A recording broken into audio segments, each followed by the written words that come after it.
Okay guys, if you remember, I took apart that Mitsubishi starter. Here's the brush pack. The two negatives, two positives. The two positives wore out, the negatives are nice. They can use a quick cleaning. I know it's been mentioned, and I agree with the mentioner, I just forgot who said it now, that he thinks the reason the positives wore out quicker than the negatives was two different vendors. I agree with that. There's no other reason why.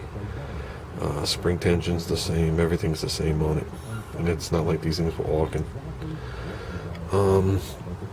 Like I said, I already had the starter apart.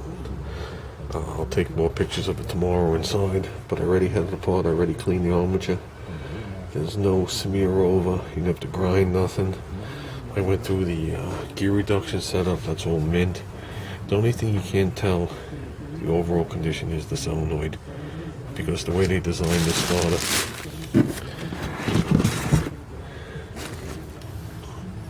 they wedge it over. Okay. Battery cable here, positive brushes to your key, hit your key, obviously this is all grounded, sucks the solenoid, moves the little fork on the pivot point, Bendix shoots out. Okay, overriding clutch is good. I know when the starter had its problem, every time you did it, you hit the key, it would click. So I know the actual solenoid's good, but on the back side of the solenoid, you got a brass button / washer. And you got the two heads of these bolts. I don't know if there's any arcing or any problems on them. We always would tap it right here, and the thing would fire right up. So this starter's going in the car while I take the other one out and send it back. So it's going to take about 2 weeks. So to put the brushes in isn't a big deal. I mean, I'd like to leave the starter in. My problem is you can get a aftermarket solenoid. I know online they're like 40 bucks, so I'm sure through this guy they might be 25 or 30, but I don't know the quality of it. You know, this is a genuine Mitsubishi piece. You can see the emblem there, and you gotta remember, doesn't have a Mitsubishi emblem because of the car manufacturer. They are an electrics company. They make these starters.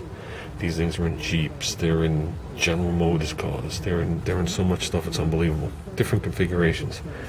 So, and if you look at the part here, you can see the Mitsu emblem on it. Obviously these don't have it. So, I don't know if you can see down inside, you can see how mint it is. The only thing that was inside this thing was dust. So I cleaned it, we called it good.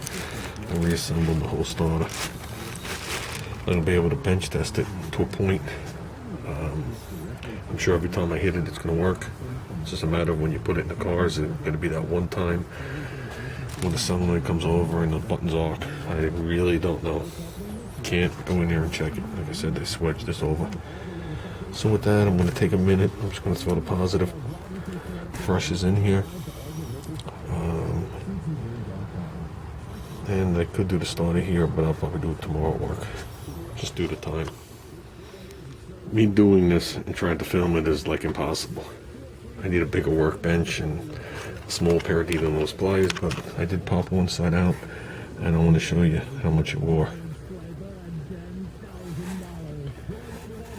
Big difference, huh guys? That's a lot of brush gone.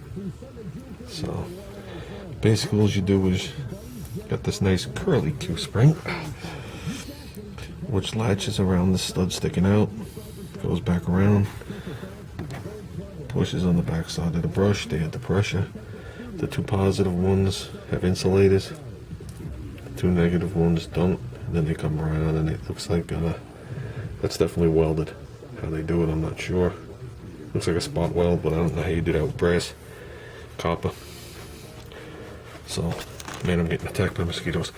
Oh boy. I'm gonna try and slip one of these in. Like I said, basically what you do is you roll the spring out and you slide one of those in and let the spring touch the backside. You can see the spring laying in there and a notch for the wire. So let me try my best. Okay, that would have been 1,000 times easier if I had a way to hold this. A little thinner of a needle nose, but that's okay. We got them in there. I mean, this is the same setup. As you can see, they make this rubber L shaped. That's because on the other side there's a screw. It's gonna come right through the back of here. And I guess they're afraid. Sorry for the camera. I mean, there is exposed wire, so that kind of like shields it. But they're in. And the reason I'm not going to put it into the starter right now is I definitely want to clean these other ones. So I get very, very fine files at work. I'm going to do it that way. And I'll square them off to the best of my ability. I'd rather square those two off and live with it like that for now than to get a new one of these plates, because I could see right away the new ones of these plates have different springs. They look like clock springs, and I doubt they have the same tension. So, and that's probably the thing that's wrong with the starter that's in the car right now, guaranteed.